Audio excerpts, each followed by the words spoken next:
One of the biggest dangers that can hurt your business and kill your innovation is a very common psychological process.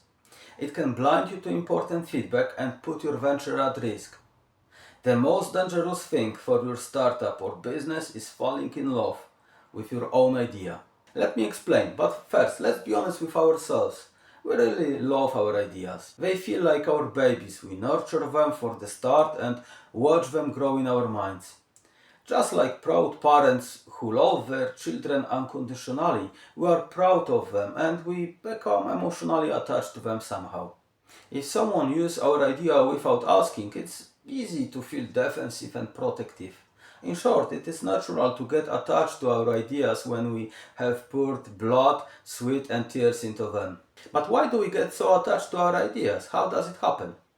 The short answer is that we humans are funny creatures with an incredible organ, our brain. Sometimes our brain can trick us, but how does this exactly work? Let me explain one concept called attachment theory. This theory suggests that psychological ownership creates a non-transferable association between the self and our idea. I know, it sounds like a psychological gibberish.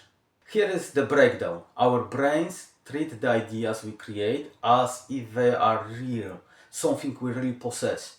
Since these ideas come from our minds, we might start to see them as a part of who we are, the part of ourselves. That means the idea can be incorporated into our identity, how we view ourselves and how we define our worth. This connection can lead to a very strong emotional attachment to the idea. That's why people sometimes really freaking out when they realize they can fail. Moreover, this attachment can be made stronger by other beliefs. For instance, if someone thinks that being a successful entrepreneur is what makes them valuable, the fear of their business idea, entrepreneurial idea, falling can feel truly devastating for the one. But what does this fear mean in practical terms? I would like to suggest an exercise that you might not have encountered before. Let's walk in our brain's shoes. Imagine you are in danger of losing a limb or something even more serious. What would you do? Everyone reacts differently, but most responses will relate to basic survival strategies: fight, flight, or freeze. Our brains respond in much the same way. If the brain perceives a threat to an idea, of course, when the attachment is formed, it will trigger a fight, flight, or freeze response. However, there is another important strategy our brains can use to cope with perceived danger. They can choose to ignore it. Our brains have the ability to filter out anything that feels harmful to our sense of identity. And this is another way to maintain our psychological coherence. Why is this a problem? Once the attachment is formed, we start to become selective about the feedback we accept. It is as we are blind in one eye, or sometimes both. We only pay attention to positive feedback. For example, if we have a business idea, it might be some kind of innovation idea, we might ignore the signs that it is not viable. Instead of recognizing that our idea might be not good, we can invest our time, money and energy into it, convincing ourselves we are right.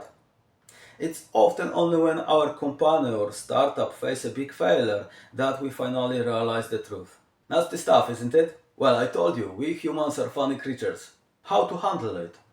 Fortunately, business design provides some straightforward and practical solutions.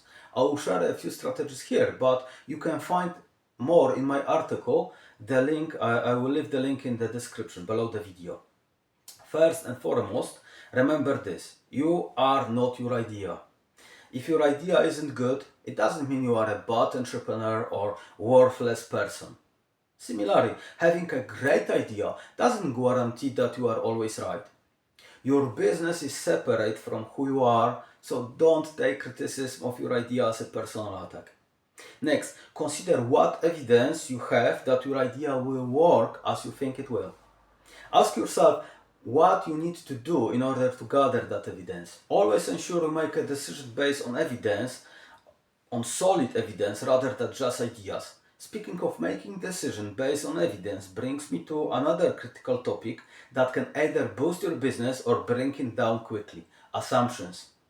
Click on the video you see now and I will walk you through step by step to effectively address assumptions and gather the evidence you need to develop your entrepreneurial idea.